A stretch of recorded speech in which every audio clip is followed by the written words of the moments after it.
helper ka sa Pilipinas, napakababa mo, parang baba talaga ng tingin sa'yo, tapos ang baba pa ng sahod.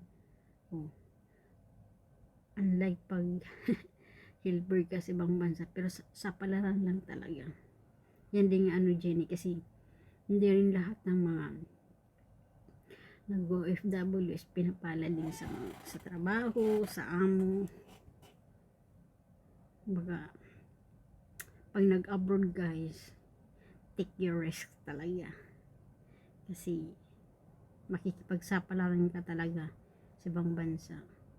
Imagine niyo pag minalas-malas ka, tapos magkaroon ka ng amo na saksakan ng silang, saksakan ng kakuriputan na lahat-lahat na. Tapos ikaw na OFW, tapos galing ka pang Pinas, baon ka sa utang. Kasi syempre, yung sa mga hindi nakakaalam, alam niyo ba malaki ang gastos sa pag-apply. Napakalaki ng gastos. Bukod sa malaki yung gastos sa pag-apply, ang hirap ng proseso, matagal. 3 months ka, pag minalas-malas ka pa 4 months. Dito sa Hong Kong ha, bago ka makapunta dito sa Hong Kong. Tapos before ka makapunta dito, kasi may agency, sangkatutak ang gagawin mo na pag-process. Unang-una dyan, magpapamedical ka. Pag unang medical, pag ikay hindi fit to work, ay nako, sa medical pa lang alam mo kung magkano. Sa dati yun na 3.5 na, 3.5 to 4.5 nga yata eh. Kasi hindi lang isang bisis ang pag-medical, 2 bisis. Unang apply, tapos yung before you fly. Imagine yun, ang mahal ng gastos. Tapos yung sa training pa, which is hindi ko rin maintindihan dito sa mga yung mga agency sa Pilipinas, yung sa mga nag-hire ba na papunta dito sa Hong Kong.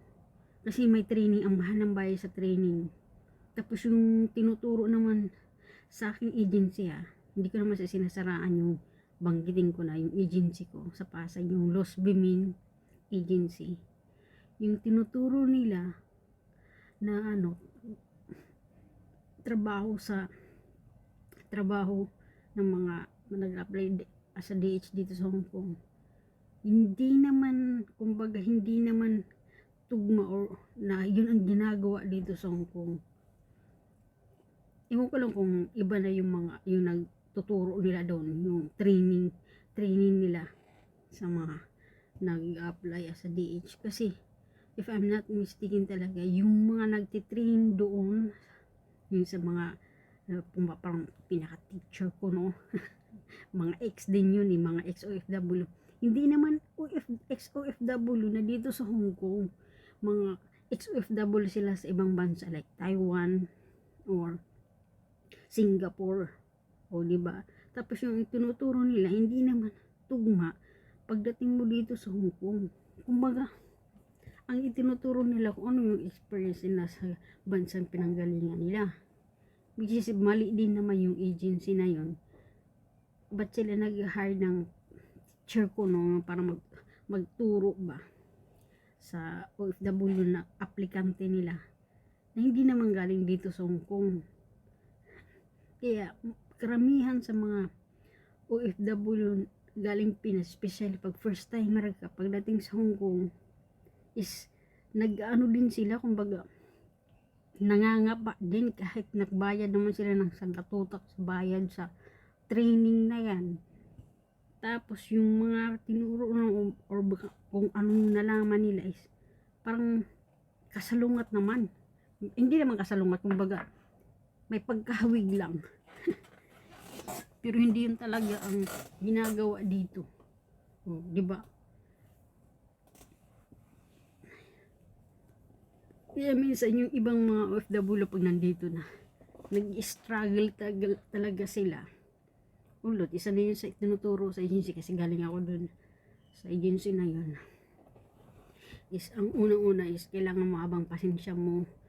Tapos kung may alaga kang bata, mag-focus ka sa bata.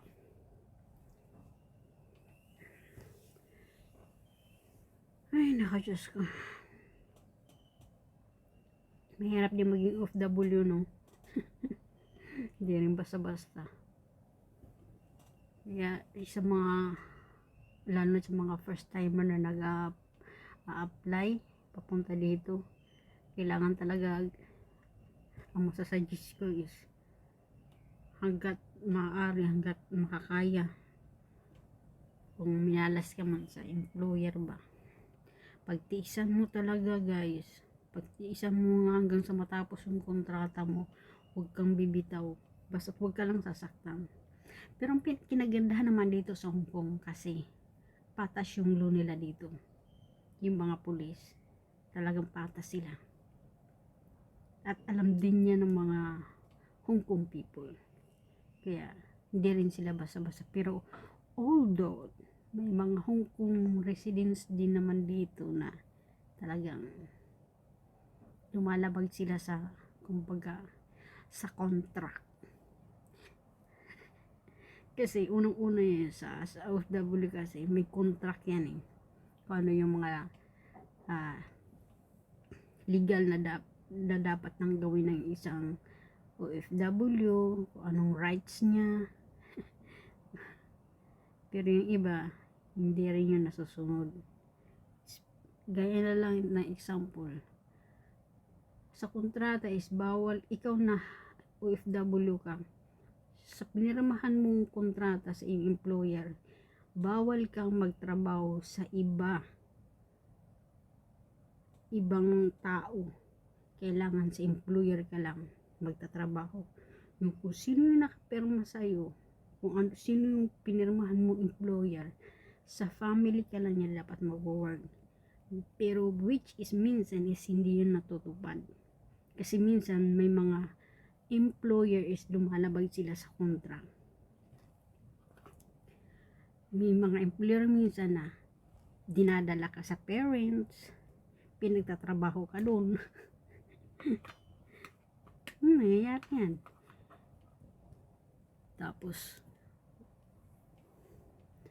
yung sa kontrada, hindi mo naman yun trabaho, mag-ala karpentero ka o mag-ano ka pa man dyan, is pinapagawa ng employer sa'yo. May kakilala akong isa na yung amo niya is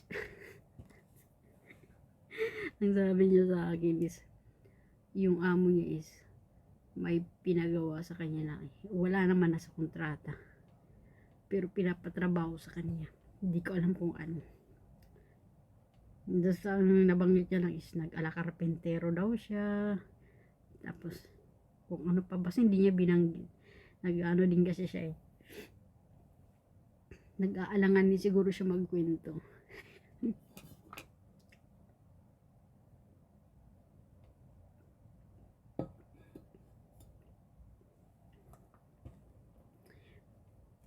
Sa akin naman, sa sa side ko, as long as okay naman yung mga amo, kung humingi ng pabor yung amo na like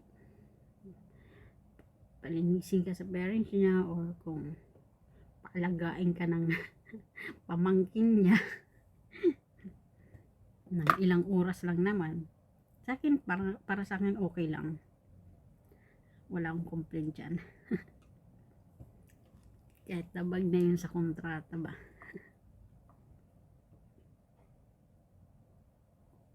Kasi unang-una sa kontrata, hindi naman yun nakalagay doon na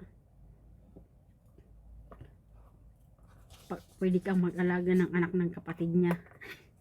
Pwede kang magtrabaho sa bahay ng parents niya. Hindi yun nakalagay sa kontrata. Kasi nga, nakalagay nga sa kontrata is, ikaw na helper ka dapat. Sa employer ka lang dapat mag-work. Sa kanila lang. Pero may mga employer kasi talagang lumalabag sa kontrata eh. Pero as OFW naman, ikaw na may konsiderasyon sa amo, tapos mabait naman yung amo mo, oo ka na lang ng oo. Especially ako, masunurin ako eh, char. Pero ulit na lumalabas yung sungay ko. Minsan din kasi kailangan din palabasin yung sungay ba. Dahil minsan din inaabuso kay. Ang gusto kasi nila, yung uu ka lang ng uu, lahat ng gusto nila, susundin mo. Yan, mabait yan sila. Pero kung palaban ka, lahat talaga na, susundin mo talaga lahat ng nasa kontrata. Ay kakalabanin ka talaga ng amo mo, especially sa mga babae dito na. Pero masasabi ko mas mainam ng demonyita yung demonyita yung amo babae sa mga demonyito. Isa ang mga amo mo is lalaking demonyito na mas mahirap yun. Kasi pag babae pwede pang mahimas mo ba ang kalooban niya. Tapos ipakita mo lang sa kanya na mabait ka, lahat ng gusto niya sinusunod mo. Lalambot din yan sa'yo. Kasi mahirap din pag maging demonyito sa lalaki na, demonyo na. Totoo yan. Sa awa ng Diyos, salamat Diyos ko.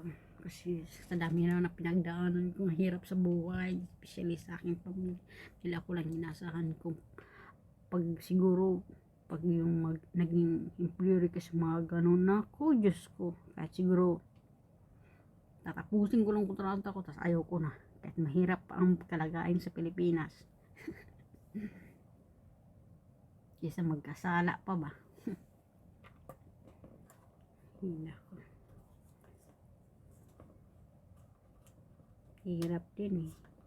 Di basta-basta maging kailangan na sa mga OFW, kailangan talagang mag-save din.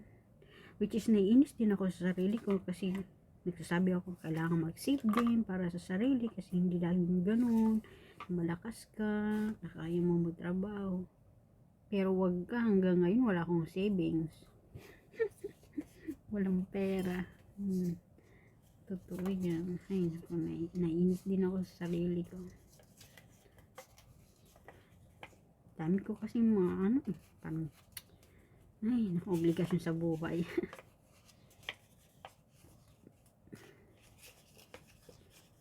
Siguro ko kung pwede lang mag-racket ng ekstrang trabaho, gagawin ko.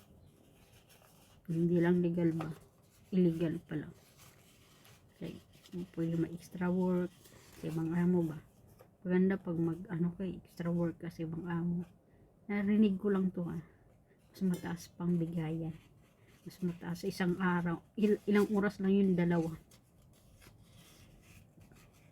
May 500 ka na. 500. Pag naglinis ka lang nun sa bahay. Unlike pag kontrata ka. Minimum wage is 100.